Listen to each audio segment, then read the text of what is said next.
Good evening, welcome to Cardiff City TV. Mark Hudson. What a finish, what a goal. Davies crossing the skate, headed back. Good save from Olsen.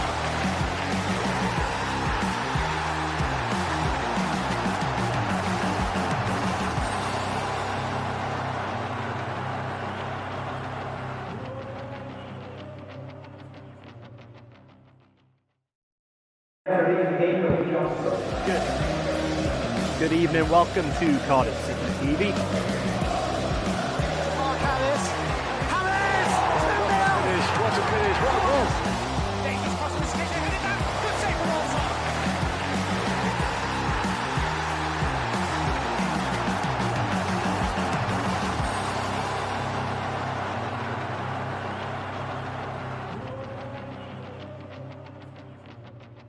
Cardiff City TV. We're back again after that 1-1 draw at the weekend with high-flying Burnley, and back with another fixture this evening from a Manchester team in the top 6 of the division. Blackburn Rovers, the visitors this evening to Cardiff City Stadium. John Dal Thompson's team arriving here in good form. I'm Ashley James, as ever, alongside me this evening, my colleague John Donovan. We will hear from new Cardiff caretaker manager Mark Hudson in the build-up to this game, and we're going to talk for the next 15 minutes or so about what we saw in that latest Cardiff managerial transition at the weekend ahead of the Burnley game, and also talk a little bit about Blackburn Rovers, because as I said, they've made a pretty eye-catching start to the new season on the field, but also, and John will talk about this, a pretty eye-catching start the season off the field as well, with how they're shaping up as a club. John, look at the Cardiff team then. There were changes made at the weekend. Cardiff went away from the back three back to a back four, and it certainly worked against Millwall. Cardiff were compact, they were well organised, and took their opportunities on the counter-attack. Yeah, they did. Starting with the negatives first, and there weren't many negatives from the weekend, I would still look like the ball to be moved quicker in the final third. I do think we give teams a time to settle. There's a lot of lovely build-up play, and we saw that under the previous manager, and it continued under Mark Hudson. But the goal on Saturday came from a very quickly recycled ball from Max Waters, a ball out at pace, Romeo putting a ball back in, so the defence wasn't set. That would be my only kind of mini criticism. I think, and Romain Sawyer's in the team tonight, I really want him to have a big game, moving the ball quicker. There were far more positives, you're absolutely right, Ash, and I thought the organisation was good. I thought the back four and Wintle and Rawls in front were excellent. You could see what Burnley wanted to do. They wanted their wide players to draw fullbacks out, to allow runners to get into the channel between fullback and centre-half. And I thought the fullbacks stayed disciplined. I thought Cedric Kipre particularly marshalled the back line.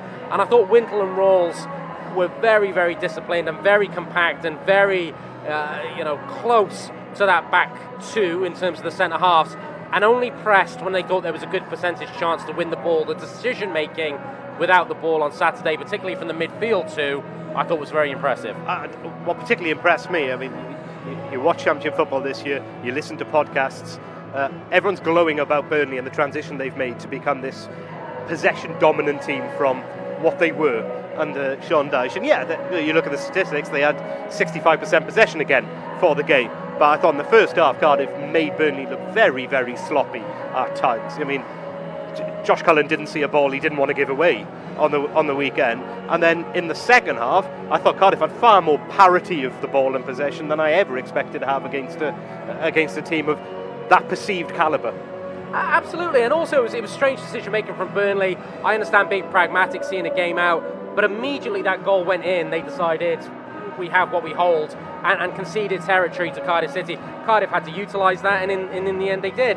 I think you're right, Cardiff forced Burnley almost into a change on Saturday. I thought Brownhill, who was playing as the 10, had to come and sit as a midfielder closer to the holding two to try and outnumber Wintle and Rawls and draw them out of that compact shape they were playing. To compensate for that, was it Bella who went and played sort of closer. Goodmanson held his width, and you and I were saying before the game, Goodmanson didn't look like the most dangerous winger in the division. I was surprised by Burnley on Saturday. A lot of nice football, a lot of retaining possession, but they didn't have the cutting edge that I thought they would have. Yes, similar to Cardiff City, lots of new players, adapting to a new manager, but after all the rave reports, yeah, I'm with you. I thought Cardiff City matched them on Saturday, and that's a tick in the box. And in terms of Cardiff this evening then, made changes at the weekend, been making changes again this evening. I mean, fixtures starting to come really thick and fast. We saw Joe Rolls leave the field around the 62-minute mark on the weekend. He was clearly on a minute counter because he was as good as anyone in blue out there. He's on the bench this evening, no real surprise of that, trying to ease him back into things because the last thing we want is him breaking down. So there is a change in the middle of the park where Andy Runamota comes in, and there's also a change seemingly in the number 10 position where Romain Sawyers comes in. Or he could play as one of that midfield three again, and that means Callum Robinson will play as the out-and-out striker today, whereas he is the deep liar on the weekend with Mark Harris dropping to the bench. Yeah, he was, and I said to Mark Denham in commentary that the two up top does give you a chance to maybe have a more strategic press. Those shuttle runs are easier to make. One man going one side, one man going the other, and I thought the front two, again without the ball, similar to Rawls and Wintle, played very, very well. Their decision making was good. One man, usually Robinson, dropping as a number 10 when needed. So I like the option of the front two, and I think Harris and Robinson played well together. But it looks like a little bit of a match-up tonight, a little bit more pragmatic from Mark Hudson. 4-2-3-1, Romain Sawyers, you're right, he could play close to the sitting two. I would like to see him play a little higher, get on the ball, and really for the first time in his Cardiff City career, and I say this as somebody not wishing to criticise, but somebody who's got such huge expectations of him because I'm such a big fan of his, I want him to dictate a game for Cardiff City. Could be a big night for Romain Sawyers tonight. Could well indeed. Could be a big night for Cardiff City, trying to get back to winning ways after that confidence-building draw at the weekend. So before we go any further, let's hear from Mark Hudson himself and see what the caretaker manager had to say yesterday when he met the Assembly with us.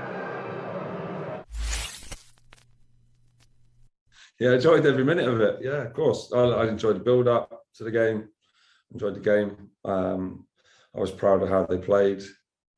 I thought they were together. I thought they were connected in everything that they did, and fighting right to the end, and then getting the goal late, which is always a nice way. I'd like to have obviously added goals before that, but for the team to keep going right till the last minute was something to be proud of.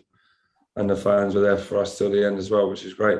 Yeah, I spoke to the owner. Yeah. So obviously full focus on the next game. So it was brief conversation, like a check-in, just to go through it and then go through the next game, what we're going to do, and focus on Blackburn.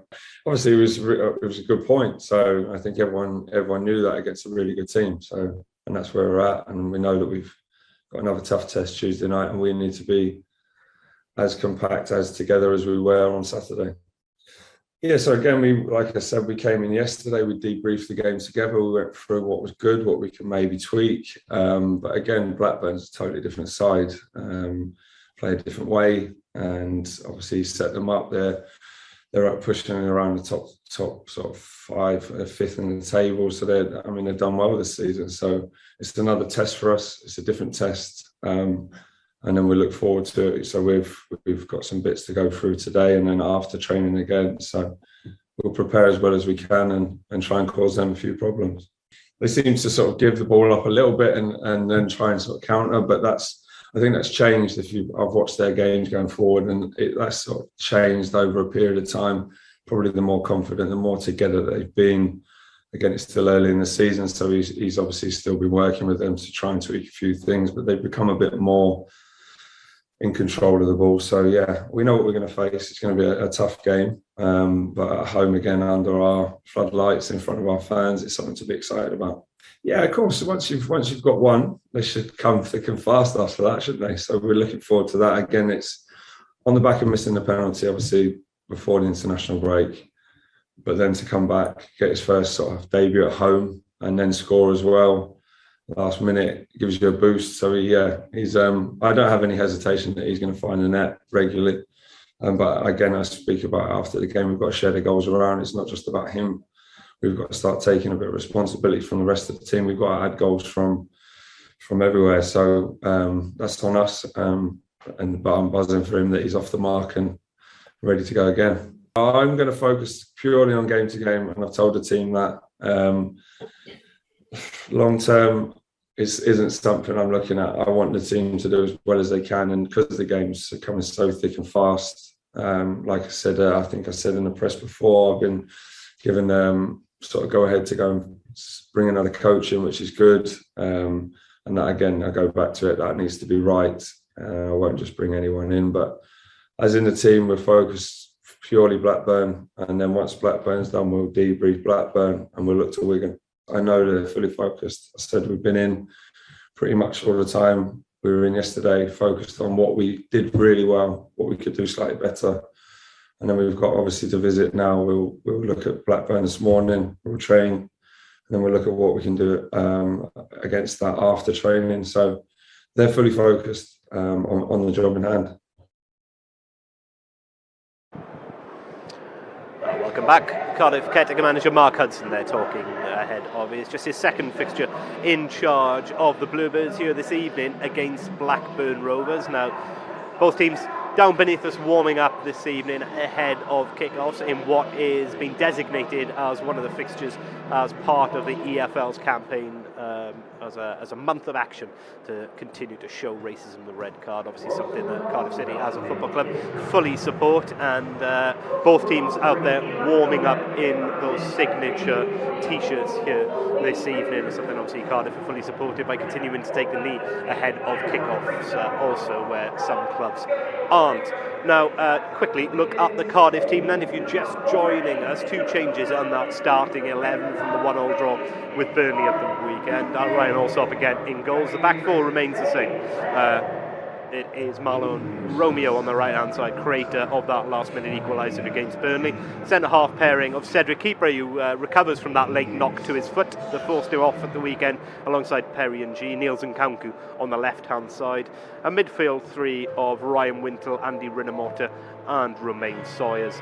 And the front 3 of Callum O'Dowda, Shea Ojo and Callum Robinson through the middle. Now, if we have a look at the Blackburn team instead, and there's changes there as well, John, because not only have they changed personnel, but it looks like they've changed shape to match up Cardiff as well. Now, they've had a good start in the season, 6 wins, only the top 3 have won more games for them, but they're yet to draw a game. They've lost an awful amount of games as well, which has really held them back from really attacking that top 3 in their own right. They've played with a back 3 for the majority of the season. That graphics will tell you it's a back 3. I'll be surprised if it is, with Callum Britton playing as a right-sided centre-half. I think they've gone to a 4-2-3-1, and largely they've been able to do that because Sammy Smodics is back fit. Yeah, absolutely. And I always reference Ash. I love reading the local papers before a game, and was it the Lancashire Telegraph? They did quite an in-depth piece with John Dahl Thomason, and I was saying to you off camera, he was quite open about how he wanted to approach this game tonight. They were more possession-based against Millwall in their win on the weekend. He thinks they can soak up pressure tonight. He's happy for Cardiff to have the ball, and he thinks he can hit Cardiff on quick and penetrative counter-attacks, exploit space in behind. I'm guessing maybe behind the fullbacks, because Cardiff do like to be aggressive with their fullbacks. So it looks like he's matched up, gone back to a back 4. They were playing 4-2-3-1 earlier in the season, but as you said, they've been very impressive recently with that back 3. It must have been a temptation to stick with that, but John Dahl Thomason has gone to the 4. I think he wants to have 2 compact lines and soak up pressure, soak up possession, and his intention is to hit Cardiff very, very quickly on the break. So that's something to look out for tonight. The really interesting one with that in mind then, I thought that if you look at the central midfield pairing tonight, I thought Lewis Travis and John Buckley, the first half of last season under Tony Mowbray when they were doing well, were as good as any central midfield pairing in the league, and I'll include the Fulham pair that got promoted and whoever else you want into that. Their form dropped off as a club as it did in the second half of the season, and Buckley's largely lost his place this season. In comes Tyler Morton, the youngster on loan from Liverpool, but he's gone back to Buckley and Travis this evening, which I think is interesting. I think it is, and I think it plays into the fact again, Cardiff, even on a cold Tuesday night, even with maybe some people staying at home to watch it on the television, Cardiff is still a tough place to go. He's gone with leaders, he's gone with experience. I like Travis a lot, captain at the age of 24, but he exudes leadership qualities. He's a good technical footballer, but he'll put his foot in as well. Positional sense, everything you want from a central midfielder. I think they've gone for that good, anchor pairing, anchor two, and it again plays into the fact that they similar to Cardiff and Middlesbrough perhaps, they want Cardiff to have more of the ball. That's their game plan. Midfielders who can break it up, use the ball intelligently, and then look to hit Cardiff on the counter-attack. If there's something of a question mark about the Cardiff team, it's where Sawyers is going to play, either as part of a midfield three or as a 10. The real question mark of the Blackburn team is who's going to play through the middle, because we know, despite his goal-scoring record, Ben Brereton Diaz is now firmly fixed in that inside left position. So it's going to be a false nine, and it's either going to be Ryan Hedges, who actually played as the wing back on the right hand side on the weekend, or the tiny Tyrese Dolan, who's actually performed that job quite admirably at times the last couple of years. I like Dolan. I think he's to use an ice hockey term, apologies, that's my other sport, he's a little ball of hate. He's got a bit of spite. He's got a bit of spite about him. He for a smaller guy, great centre of gravity, good technical ability, can take the ball with his back to goal. He'll give centre-halves a battle, but because of his mobility and his ability to ghost into spaces, he will move centre-halves around. I completely expect him to play through the middle and then have Hedges attacking from the right-hand side. Hedges has won the trust of Darl Thomason. He's been put in a number of positions, as you say, right wing-back on the weekend. I think he'll play from the right today. And I think he's another good footballer, and I think he can hit the box late. I think, again, it's all about Dolan opening up space for Brereton Diaz and Hedges to come late, hit the box late, and again, all set up to play on the counter-attack. Thank you very much, John. As ever, John will be on audio commentary this evening if you're listening in to himself and Mark Den, and myself and Connor Pearce giving you live streaming coverage this evening over on Cardiff City TV. So thanks for watching. We are about 10 minutes from kickoff, and we'll have live coverage of the Bluebirds and Blackburn Rovers the other side of these messages. Top 5 in association with the Big Yellow Self-Storage Company. Jennison puts Kenny Miller through one-on-one with Bud. Miller scores!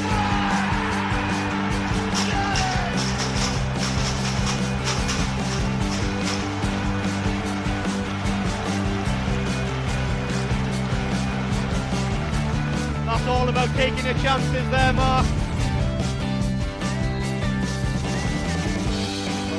Drives it low and scores! Will Volks, Cardiff City 1, Blackburn Rovers 0. That's what you wanted. Just enough, wasn't it? Just that little backing by Harry Wilson. Just takes out the man lying behind the wall, and then his laces, keeps it down. Too much power, no chance for the goalkeeper. There we go, just that little roll, takes the wall out, and he hits it. Very poor, in fact, from low. Whittingham's able to gather and so on the halfway line, assess what's ahead of him. Good ball, picks up Jazz Richards. Now here's Eilert. Right-footed first time cross, Zohor, goal! And it's a lovely finish on the volley for Kenneth Zohor with his left foot, his 7th of the season. This man just keeps getting better. He's on absolute fire, Mark. What a finish that is from Ken. Can't take anything away from Hoyler. What a ball. Absolutely incredible ball in the box. Zohor started that. He's got the ball out wide onto the right, and he's met it superbly. City League. Brilliant finish, Kenneth Zohor. Right.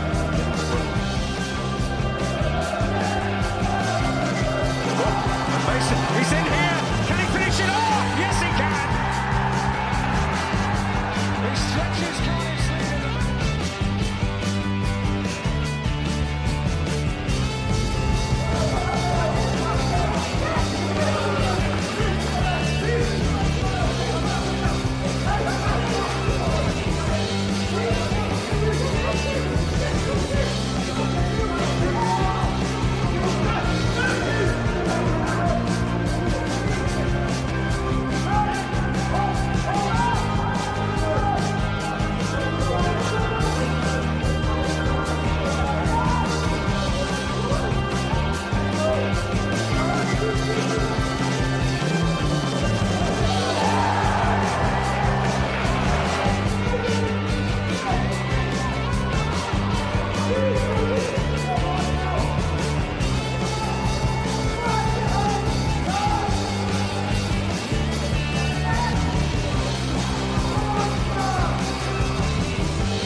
Good evening, welcome to Cardiff City TV.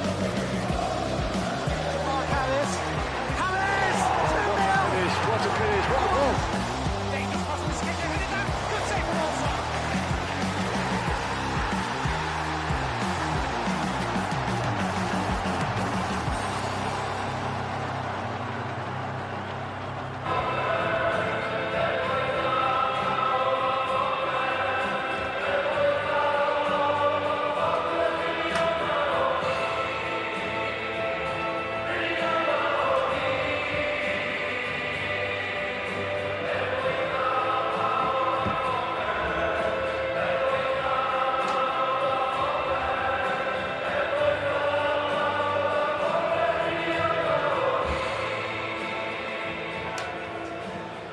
Good evening, welcome back to Cardiff City TV.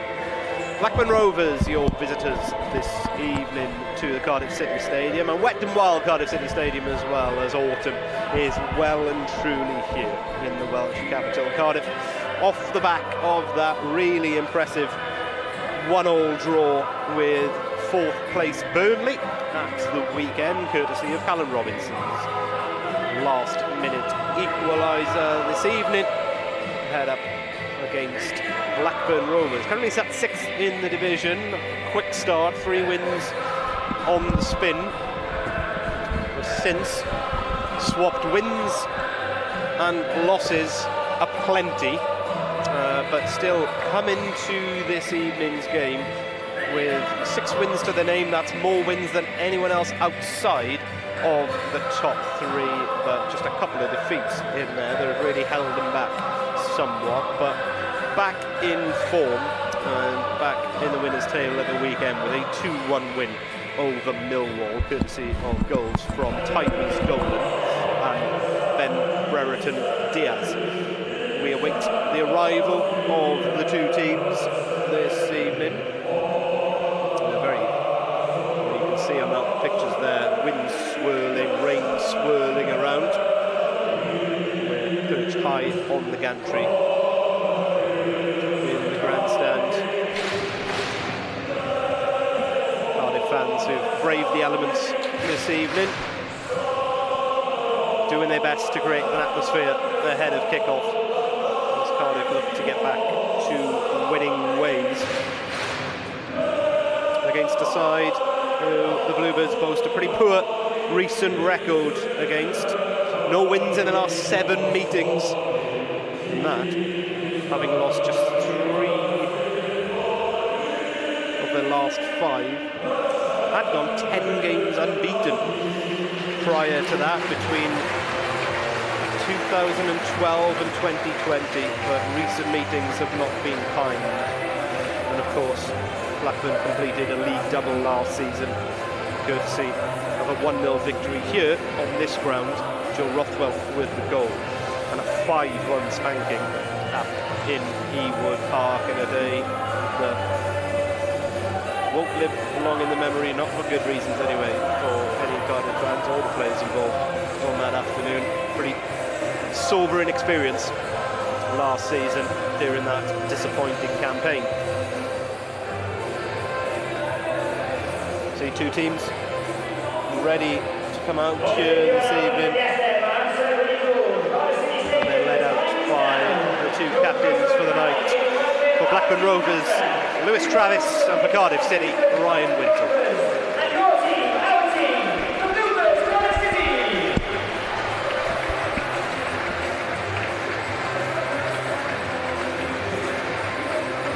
October does mark the EFL's month of action, and both teams ahead of kick-off this evening with warming up in red, show racism, the red card t-shirts. Cardiff, of course, is a football club fully in support of the action of that charity. The Cardiff team will continue to take a knee ahead of kick-off to support that cause also. There's the Cardiff lineup for you, 2 changes. Joe Rolls drops to the bench, which is why Ryan Winkle's wearing the captain's armband. Winkle instead joined by Andy Rinomota in the middle of the park, and there's also room for Romain Sawyers, who comes in to replace Mark Harris. We expect Sawyers to play as the most advanced of the midfield unit, with Callum Robinson stepping forward to play at the point of attack. Blackburn make personnel changes, and we think they've changed shape as well. I don't expect it to be that back three that you can see on your screen there. I think Britain will play as an orthodox right back, with Pickering as an orthodox left back. Sammy Smodix has returned to fitness and returned to the team to play as a number 10, which allows them to change shape to a 4-2-3-1. The interesting one will be who plays at the point of attack, whether it's Ryan Hedges, the versatile Welsh forward, who's played primarily off the right-hand side as a winger this season, did play as a right wing-back on the weekend, or the diminutive Tyrese Dolan, who's got 3 goals to his name for the campaign already. Callum Robinson, just the 1 goal to his name so far, but what an important one it was. That late downward header connecting with that man's cross, Marlon Romeo, at the weekend, heading home a valuable and well-deserved point at the end of what was an impressive and battle-hardened Cardiff performance, Conor Pearce. Yeah, I think you've just taken the words out of my mouth, Ash. Deserved for all Burnley's possession. I think the Bluebirds looked solid and had those chances going forward as well.